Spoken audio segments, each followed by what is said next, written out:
যারা আল্লাহর ইবাদত করে তারা হলেন ইমানদার। সুবহানাল্লাহ বলেন না।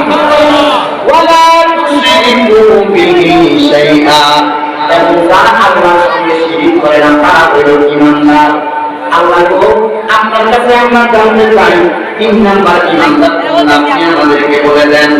আমার আল্লাহ বলেন 3 নাম্বার ইমানদার হলো ওয়াবিল ওয়ালিদাইনি ইহসানা, তারা তাদের মা বাবার সঙ্গে ভালো ব্যবহার করে, মা বাবার সঙ্গে সদাচরণ করে, মা বাবার সঙ্গে সুন্দর ব্যবহার করে, তারাই হইল সর্বশ্রেষ্ঠ ইমানদার।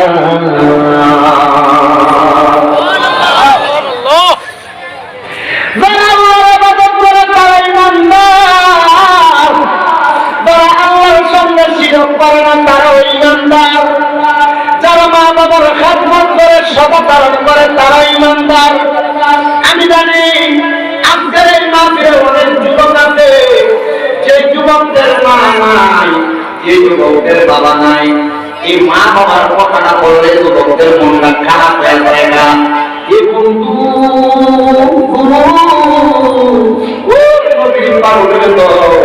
যে গোলাপানগুলা মারে হাবের বাড়িতে খুলনার মন্দার ভিতরে বড় কষ্ট লাগা রয়েছে। বলে হুজুর কেন কেন জানেননি? কারণ আমরা যারা মা বাড়াইতে আমরা জানি মা কত আপন। আগে যখন আমার এই গাছগুলা পায়া পায়া ধান পড়তো, আমার মা আমার মুখটারে মুখটা দিয়ে আমার আব্বা পাশে থাকা অবস্থায়, আব্বা যখন জীবিত ছিল, আব্বা জীবিত থাকা অবস্থায় আমি একদিন কোনোদিন কাজকর্ম করা লাগছে না। এখন বলতে যাইয়া রোদের মধ্যে পূজা পূজা খেতের খাবারের কাজগুলো আমি করি, আমার এখন কষ্টের কারণে হাতের মধ্যে খোসা পইটা গেছে। আমার আব্বা আম্মা যদি বেঁচে থাকতো আমার এত কষ্ট করতে দিত না। আজকে আমার মা বাবা গুনাহ কবরে উদার পছন্দে। ও আমার যুবক ভাইয়েরা, ও আমার পর্দারের মা বোনেরা, যারা যারা তোমরা তোমাদের মা বাবারে হারাইবা, তোমরা জানো তোমাদের মা বাবা কত আপন। এই জন্য একজন আসে বলতেছেন, ওই মা যার বেঁচে নাই তার মতো দুঃখী নাই, ওরে মা যার বেঁচে নাই তার মতো দুঃখী নাই, আলাপু মায়ের মতো না। জান্নাতের ছবি আমার মা বলেন, জান্নাতের ছবি আমার মা, জান্নাতের ছবি আমার মা বলেন, জান্নাতের ছবি আমার মা,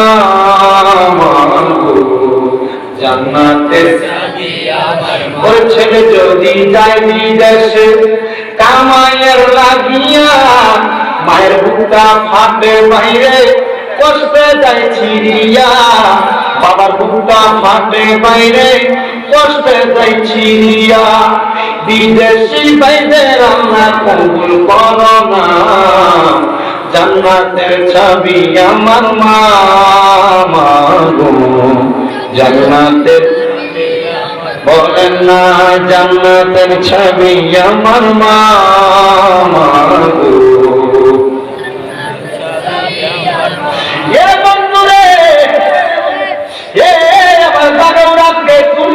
সম্মেলনের ভাই বাবারা, এখানে অনেকে বসে রয়েছ, আমার দরবারে কষ্ট দিত, এখন আমার কবরে আল্লাহর কসম, যারা মা বাবার মনে কষ্ট দিয়ে মা ফিরে শুনে থাকো, আমি বলবো আমার মা ফিরে শোনার তোমার কোনো লাভ হবে না। কারণ আমার নিজের বিষয় এবং মুসলিম শরীফের প্রথম খণ্ডের হাদিসের মধ্যে নবী আমার বলেন, আন আব্দুল্লাহ ইবনে আমর রাদিয়াল্লাহু তাআলা আনহু قال قال رسول الله صلى الله عليه وسلم رضا ربي في رضا والدي سخط ربي في سخط والدي। মা বাবার সন্তুষ্টিতে আমার আল্লাহ সন্তুষ্ট হয়ে যায়, আর পিতা মাতার সন্তুষ্টিতে আমার আল্লাহ সন্তুষ্টি হয়ে যায়, আর পিতা মাতার অসন্তুষ্টিতে আমার আল্লাহ অসন্তুষ্ট হয়ে যায়। ও বন্ধু, আমি বলবো ও নবীর পাগলের দল, আপনারা একটু জবান রাখলে আমার সাথে বলবেন, যদি দুনিয়ার জমিনের মধ্যে বৈশা আম্মা আব্বারে কষ্ট দিয়া যদি দুনিয়ার মধ্যে থাইকা আপনারা বলে বলেন বাবারা এই দুনিয়ার জমিনের মধ্যে থাইকা আম্মা আব্বার মনে কষ্ট দিয়া যত নামাজ পড়ো, আম্মা আব্বার মনে কষ্ট দিয়া যত রোজা রাখো, আম্মা আব্বার মনে কষ্ট দিয়া যত যাকাত দাও, আম্মা আব্বার মনে কষ্ট দিয়া যত দান সদকা করো, আপনারা বলেন মা বাবার মনটার মধ্যে কষ্ট দিলেন, মা বাবার মনটার মধ্যে কষ্ট দিলেন, আবার মক্কা মদিনা যে হজ করলেন, এমন হজ করে কোনো লাভ হইব নি রে বাবারা? আরো জবান খুলে করলেন লাভ হইব নি রে বাবারা?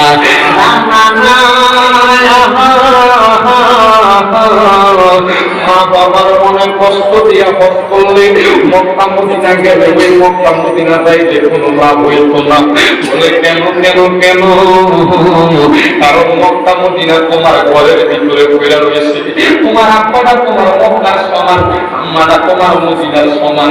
আম্মা পরে কষ্ট দিয়া মক্কা মদিনা যাইবা, কাবা শরীফের মধ্যে গিরাতে ধরে তুমি আল্লাহর কাছে ক্ষমা প্রার্থনা করবা।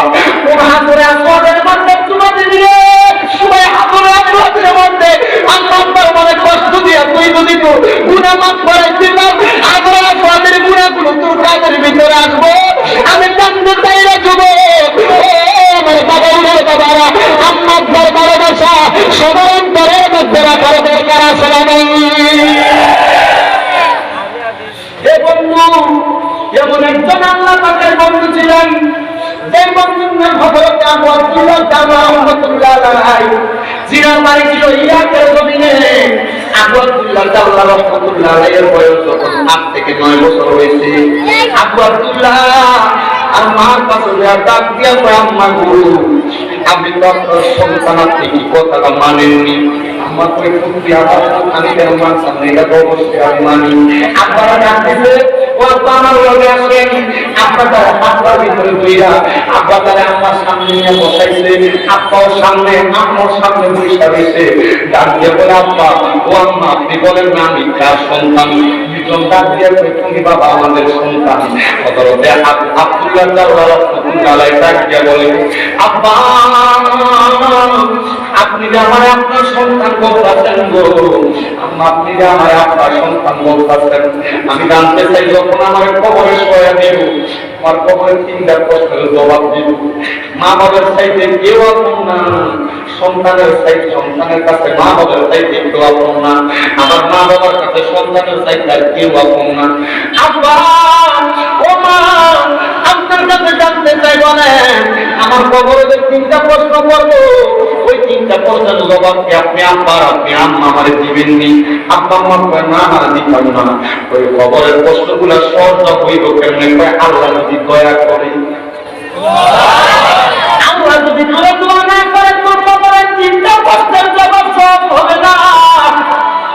আল্লাহ যদি তোর রহম না করে, ওই কবরের 3টা প্রশ্নের জবাব আমার আল্লাহ যদি সহজ না করে, ওই কবরের জবাব করে মর দেওয়া কঠিন হয়ে দাঁড়াইব। আমি জানতে চাই মা, তাহলে কেন আপনারা আমি আবু আব্দুল্লাহ আপনার কাছে রাইখা দিয়েছেন? মা গো, ও মা আপনি বলেন না আমি সন্তান আবু আব্দুল্লাহ আপনি আল্লাহর দরবারে অর্পণ করে দেন। মারহাবা বলুন, মারহাবা। মা বলুন, আল্লাহর দরবারে প্রদান করে দেওয়ার জন্য আমার বলতাছে, আমরা কই পুত্র ছাড়া আমি থাকতাম না। ছেলে ডাক দিয়ে, আব্বা আপনি মনে করেন এখান থেকে আমি যাওয়ার পর আপনি ইন্তেকাল করলেন, মইরা গেলেন অন্ধকার কবরে, আপনি পুত্রে ছেলে থাকবেন কেমনে? আব্বা কয়, আমার এমন একটা পেটে আমার দুধ খাওয়াইতে, এটার কোনো জবাব নাই। মানে ডাক দিয়ে কয়, মা আপনি আমার ছাড়া থাকতে পারবেন নি? বলে, বাবা আমি তোরে সারা দুনিয়াতে থাকতাম পারতাম না, কিন্তু যদি মইরা যাই অন্ধকার কবরে যাওয়ার পর আমি তো একা একা করে থাকা লাগবে। আমার আপন বলতে ইমানের আমল সাদা মার্কিন ঠাকুর গুলা হবে। এ বাবা কেন আমার ত্যাগ গাইলি? ছেলে কই, মা কবরে যদি আমার সারা দিন থাকতেন পারেন, হাসরে যদি আপনি আমার সারা থাকতেন পারেন মা, তাহলে দুনিয়াতে কেন আমার সারা আপনি থাকতে পারবেন না? মা গো মা,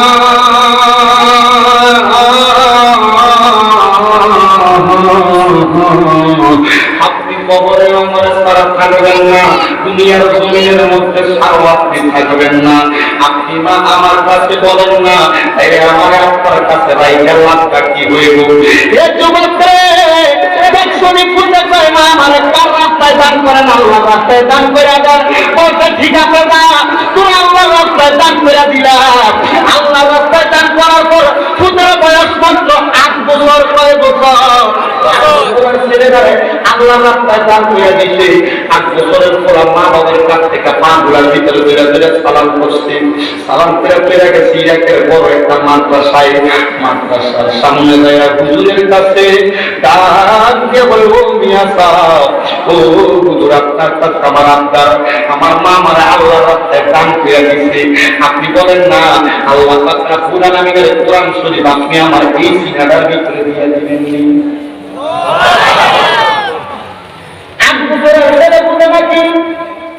মা বাপ ছেড়ে যেতে আসছে আল্লাহ রাস্তায়। জিজ্ঞেস করে বাগাউলার যুবক, এ নবীগঞ্জের যুবক, তুমি বলো তুমি আমার আল্লাহর জন্য কি করছো? যুবক বলবে হুজুর কিছু করি না, পেশার নামাজ দরুদ পড়তে অনেক মানুষ মাহফিলের প্যান্ডেলে বসে রয়েছে। এ বন্ধুরে ওই ছেলেটা পাইলা আল্লাহর কোরআনটার দিকে তাকিয়ে তাকিয়ে হুজুরকে ডাকতে বলে হুজুর, ও হুজুর আল্লাহর কোরআন আপনি আমার সিনাটার ভিতরে দিবেন, আমার একবার বলেন। হুজুর বলে তোমার বাবার নাম কি? আমার বাবা নাই। আসলে আছে না নাই?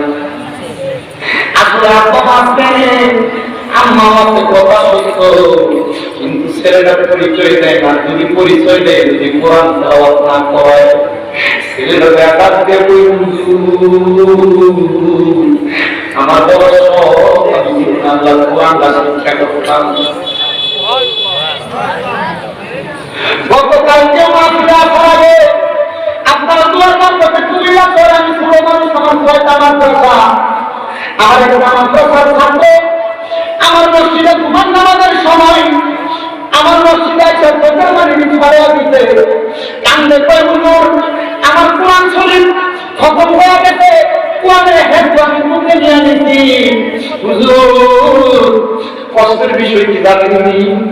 আমার আগামীকালকে মাদ্রাসার ভিতরে ফাঁকি দিব। কত পোলাপান নিয়োগ করা লাগছে, মাদ্রাসায় ফাঁকিটা পরে দিবে, হাতের সহবাদ করে ফাঁকিটা নিয়ে আপনার মাথার ভিতরে ফিরে দিব। ও আমার আব্বার মহিলা গেছে থাকতে 1টা বছর বয়স। আমার আব্বার বড় স্বপ্ন ছিল আমি কোরআনে হাতে হওয়ার পর আমার আব্বা আমার বুকের ভিতরে ধীরে ধীরে কান্না করবো। আমার আব্বা আমি আমার মাথার পাখি যাই তার মাথার দিন গতকালকে মাহফিল খুশি মাহফিলে ওই মাহফিল করার সময় ওইটাই অনেকগুলা 7 জন ছাত্র ওই মাদ্রাসার মাহফিলে তাকবীর করানো হয়েছে। শেষে বিয়ালের কাছে তাকবীর করাইছি। এই ছেলেটা মাদ্রাসার মাহফিলটাতে স্টেজেও দাঁড়াকে রুমের ভিতরে সামাল হুজুর আমার আব্বা নাই, আমার আম্মা আছে, আজকের মাহফিলে আমার 6 বন্ধু আছে, আব্বা মাদ্রাসার ভিতরে চাকরি দিব তারা দেখা লাইয়া আমার আব্বাই আমার মুখটা কষ্ট খাইতে যাইতেছে। হযরত আব্দুল্লাহ বেদাত দিয়ে বলে হুজুর আমার সব আল্লাহর কোরআনটা আমার সিনার ভিতরে ধারণ করব। বাবা সত্য কথা ওইটাও আসল হলো আল্লাহর কোরআন তুমি মুখস্থ করবা। ছেলেটাকে কান দিয়ে আনলেন আল্লাহর কোরআন মুখস্থ করার জন্য, ছেলেটার সবক পড়া শুরু করলেন। সর্বপ্রথম থেকে শেষ পর্যন্ত আল্লাহর কোরআন তেলাওয়াত করা শুরু হয়ে গেল। আরে একদিন 2 দিন 3 দিন যায়, ছেলেটা কোরআনের সবক এত সুন্দর করে দিতেছে, এমন সুন্দর ভাবে শোনাইতেছে, এমন সুন্দর ভাবে আমলটা দিতেছে। আল্লাহর কোরআন তেলাওয়াত শুনে উস্তাদ জীবন পাগল হয়ে গেল। এই ছোট্ট ছেলে 8 বছরের পোলাটা আল্লাহর কোরআন দ্বারা এত সুন্দর করে 3 মাসের মধ্যে আয়াত করে পালাইছে। যাইতে যাইতে যাইতে যাইতে 2 বছর পর্যন্ত চলে গেছে, পড়ার বয়স হয়ে গেছে 10 বছর। আর 1 বছর পড়াটা মাদ্রাসার ভিতরে কোরআন তেলাওয়াত কইরা মা বাবার কথা স্মরণ করে কইরা আল্লাহর কোরআন যেন বুক থেকে না শুইরা যায়, তাদের কাছে কোরআন তেলাওয়াত করার সবক দিয়ে শোনাইছে, কারণ কোরআন তেলাওয়াত করে গর্ব করে বুকের ভিতরে ধারণ করছে। এবার ওস্তাদদের ডাক দিয়ে কই হুজুর আপনার কাছে একটা কথা বলতাম চাই। বলে তুমি কি কথা বলতে চাও হুজুর? আজকে 3 বছর হয়ে গেছে আপনার মাদ্রাসায় এসে ভর্তি হয়েছি। কেন ভর্তি হয়েছি জানেননি? আমি ভর্তি হয়েছি আল্লাহর কোরআন আমার সিনার ভিতরে নেওয়ার জন্য। ও হুজুর গো, কিন্তু আপনি কি জানেননি আমার মা বাবা বাড়িতে আছে? হুজুর কই তুমি নিজেকে একটা মিথ্যাবাদী কই হুজুর। আমার মা কামাই করে না, টাকা পয়সা ইনকাম নাই। আমার আব্বাও টাকা পয়সা কামাই করে না। আমার বাবা কোনো রোজগার করে না, আমারে পড়াইবো কেমনে? আমার বাপ কামাই দিয়ে আমি আপনার মাদ্রাসায় ভর্তি হয়েছি, এখন কোরআন শিক্ষা পালাইছি। হুজুর একটা ডাক দিয়া কয় ছেলে, আল্লাহ কথা ধরে বলবেন, হুজুর একটা ডাক দিয়া কয় আব্বুরে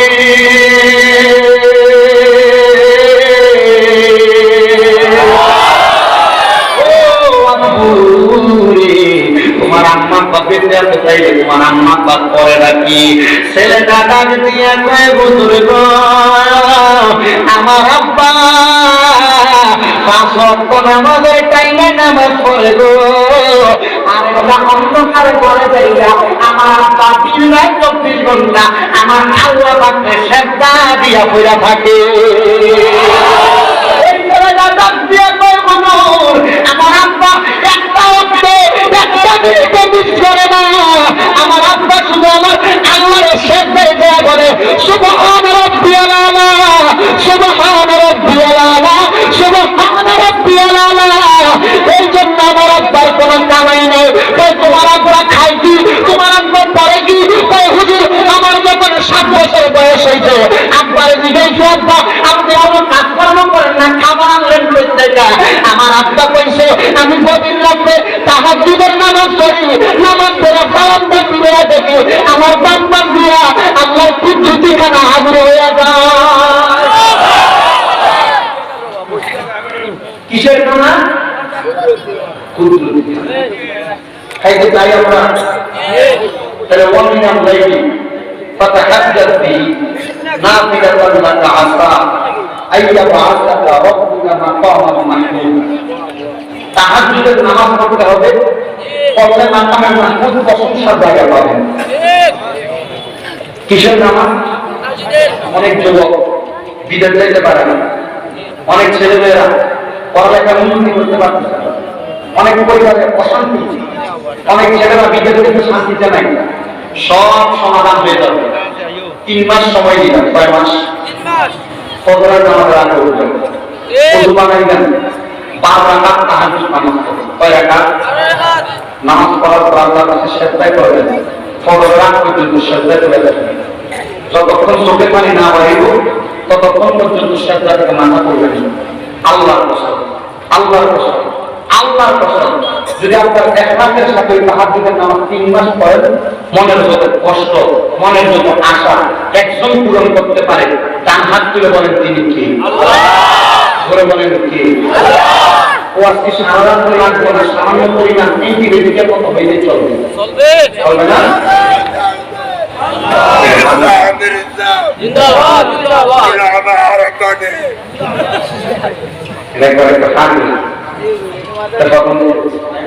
আল্লাহ তার শিক্ষা দান করে। আমিন। ছেলেটাকে হুজুর বলে তোমার আব্বা কি করে? ছেলেটা কাজ করে হুজুর আমার তোমার কোনো কাজ করে না, আমার পক্ষ নামাজ পড়ে। আর ওই 5 বছর আমাদের মাঝামাঝি যে সময়গুলো আছে আমার বাবা আল্লাহর দরবার সেজদা করে থাকে। সুবহানাল্লাহ বাড়ি দিলে বলে হুজুরটা দিয়ে বলে বাবা আল্লাহর কুদরতি খাবার তোমার আব্বা খায়, তাইলে তোমার মা কি করে? মজার বিষয় হুজুর আমার মা আব্বা যেই পথের প্রতি আমার মাও সেই পথের প্রতি, তবে আমার আম্মার দরজাটা একটু উপরের দরজা। আমার আম্মা পজিশনটা একটু ভালো পজিশন। বলে তোমার আম্মার পজিশন কি রে বাবা? বলে আমার আম্মার পজিশনটা কি জানেননি? আমার আম্মার পজিশন হইল তাহাজ্জুদের নামাজের শ্রদ্ধা দিয়ে আল্লাহর কাছে পইরা থাকে, আর শ্রদ্ধার মধ্যে যাইয়া যখন ইয়া রাসূলুল্লাহ বলে ডাক দেয় গো, আমার তুমি আমার আম্মার দিদার দিয়া দেয়।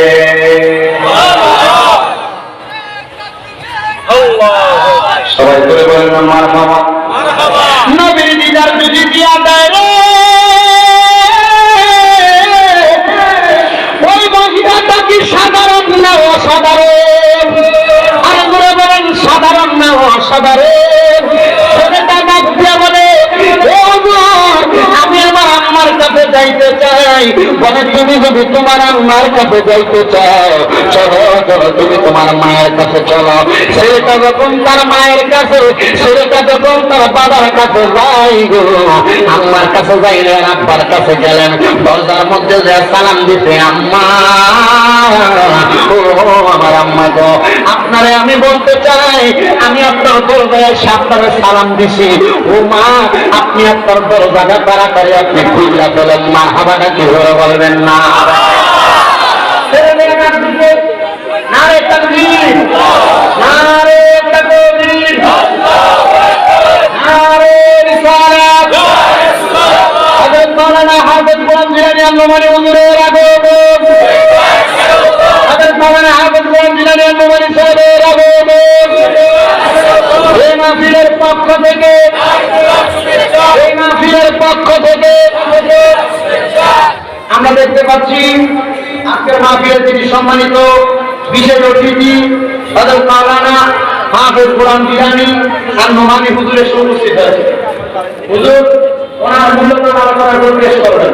আপনারা সবাই শুনতে চান ইনশাআল্লাহ? আমি ইনশাআল্লাহ আবার আপনাদের দিকে আসলে আলোচনা শ্রবণ করার চেষ্টা করব। তবে আমাদের মাহফিল কমিটির পক্ষ থেকে নিষেধ করা হয়েছে, তবু যে দুইটা প্রশ্ন দিয়েছেন এগুলোর উত্তর আমি দিচ্ছি। দুইটা প্রশ্নের উত্তর আমি দিচ্ছি।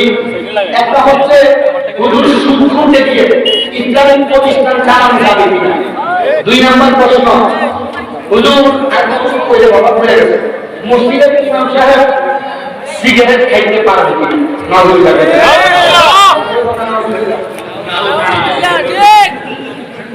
সুন্দর প্রশ্ন। প্রশ্নগুলো এত কঠিন না, সহজ। আল্লাহর হাবিবের একটা হাদিস নিয়ে শরীফ মুসলিম শরীফের ভিডিও কথা হাদিস মাত্র আমার নবীর হাদিস নবী বলেছেন, আন আনাস রাদিয়াল্লাহু তাআলা আনহু قال سمعت رسول الله صلى الله عليه وسلم يقول ان من اشد الساعات ان يرفع الهيم ويكسر الزهد ويكسر الزنا ويكسر شرب الخمر ويقل الرجال ويكسر النساء حتى يقتل 50 الى ما قيل الواحد. جوابا مرحبا مرحبا. الحديث عن علي رضي الله تعالى عنه قال رسول الله صلى الله عليه وسلم يوشك ان ياتي على الناس زمان لا يبقى من الاسلام الا اسمه ولا يبقى من القران الا رسمه من تجدكم عامله وهو خرج من الهدى علماؤهم شر من تحت عقب السماء من ابلك تخرج الفتنه وفيه تعبد. رواه ابن ماجه وقال في حديث الشريف رواه المسلم قال في حديث الشريف رواه البخاري. مرحبا. হাদিস প্রথম লক্ষ্য করেন, নবী বলেন ইয়াকুলু ইন্না মিন আসরাতিস সাআত, যখন কিয়ামতের সময় অতি সন্নিকটে চলে আসবে, কিয়ামতের সময় আসবে, কি হবে? নবী বলেন আইয়ার বাহাল হয়, এলেন উঠে যাবে, ওয়ায়াকসুরা জাহলি, সমাজের মধ্যে জাহিলিয়াত মূর্খতা বেড়ে যাবে। বর্তমান সমাজে সেই মূর্খতা আছে না নাই? চাকরি হইল মসজিদের কমিটি বানাইতে মূর্খ, মসজিদের কমিটি বানাইতে এলাকার সুন্দর বড় বানাইতে হবে। মুসলমান যদি থানার সত্যি কোন মসজিদের সভাপতি সেক্রেটারি সুন্দর বানায়, ওই মসজিদে নামাজ পড়ে নামাজ পড়ে। 2 নাম্বার, হুজুর মসজিদের ইমাম সাহেব ধূমপান পান করতে পারবে না। আমি দেখছি আপনাদের সিলেট অঞ্চল সাহেব অঞ্চলের সাইডটাতে সিলেট জেলার অনেক মসজিদের ইমাম সাহেব সিলেট খান আমি দেখছি। আর এই কথা আমি বলার কারণে এই জায়গা থেকে কথা বেরোচ্ছি, আপনার আমি বলার কথা এখন মুসলমানকে বলছি। আমাদের হাবিব হযরত আলী রাদিয়াল্লাহু তাআলা বলেন, عن علي رضي الله تعالى عنه قال قال رسول الله صلى الله عليه وسلم يوشك ان ياتي على الناس زمان لا يبقى من الانسان الا اسمه ولا يبقى من القران الا وصفه مكان القران وهو خلاص من الهدى এই যে দেখেন মাকানুহু আমিরাতুহু ওয়া হুয়া খারাজ মিনাল হুদা মসজিদগুলো হবে তাকবীরের শূন্য কিন্তু মসজিদগুলো হবে হেদায়েতের শূন্য কি শূন্য হেদায়েতের শূন্য মানে হেদায়েত মাত্র মসজিদ থাকবে না কারণ হেদায়েত মাত্র মসজিদের কথা শিখে যায় এরপর দেখেন কইলাও ভাই কইলাও সব মাদানুস সামাই জমিনের মধ্যে সবচেয়ে নিকৃষ্ট হবে আলেমগণ আলেমগণ যখন নিকৃষ্ট হবে আমাদের বলেন তাকবীরের চিন্তা কি ওই আলেমদের থেকে ফিতনা সৃষ্টি হবে ওই আলেমদের থেকে ফিতনা সৃষ্টি হচ্ছে এটাই হলো মসজিদের ইমাম সাহেব মসজিদে বসে সিগারেট খায় মসজিদের ইমাম সাহেব রাস্তায় হাইটে দোকানে বসে সিগারেট খায় এখন বলেন নবীদেরকে নিষেধ করেছেন আপনারা কি সেটা মানবেন কথা বলেন মানবেন আল্লাহ পাক আমাদের সবাইকে বোঝার তৌফিক দান করুন আমি যতটুকু আলোচনা করেছি কতটুকুর মধ্যে আপনারা একটা জিনিস চিন্তা করবেন ওই মহিলাটা 8 বছরের ছেলেকে কার রাস্তায় কাজ করেছেন আল্লাহ রাস্তায় কার রাস্তায়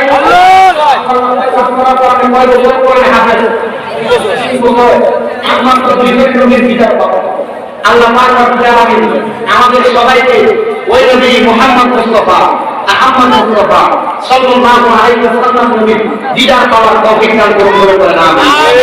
ওই 8 বছরের ছেলের মতো এমন একটা সন্তান করতে দয়া করে দান করুন বলে আমিন। আমাদের কাছে আমার একজন ভাই এটা নিয়ে এসেছেন আল্লাহর হাবিব সাল্লাল্লাহু আলাইহি ওয়াসাল্লামের নারায়ণ শরীফ মানে দুটো মার্কের নকশা এটা সবচেয়ে বড় একটা ফজিলত হচ্ছে কোন মহিলার ঘরে সন্তান আসলে যখন অসুবিধা হয় এটা শুনে পানি খাওয়াইলে আল্লাহর রহমতে এর মধ্যে যায় ওই মহিলার সন্তান প্রসব করাটা ব্যথাটা কইমা যায় গর্ভের মধ্যে তো এর মধ্যে একটা অনেক বরকত হয় আপনারা ধারণা 30 টাকা হাজিরা সেইটা থেকে নিয়ে যাবেন আপনাদের কাছে নিয়ে যাচ্ছে আমি আপনাদের কাছ থেকে এখানে দোয়া করছি ওয়াকি বাবানা আলহামদুলিল্লাহি রাব্বিল আলামিন মা আসসালাম আসসালামু আলাইকুম ওয়া রাহমাতুল্লাহি ওয়া বারাকাতুহু। এই মুহূর্তে আপনাদের সম্মুখে ঈমানি নুরানি তাকবীর নিয়ে আসছেন নবযুগের কারণ সৃষ্টিকারী সুমিষ্টভাষী সমুদ্র কণ্ঠের অধিকারী হযরত মাওলানা হাফেজ গোলাম জিলানী আন-নোমানী হুজুর সবাই তাকবীর দিয়ে হুজুরকে বরণ করেন।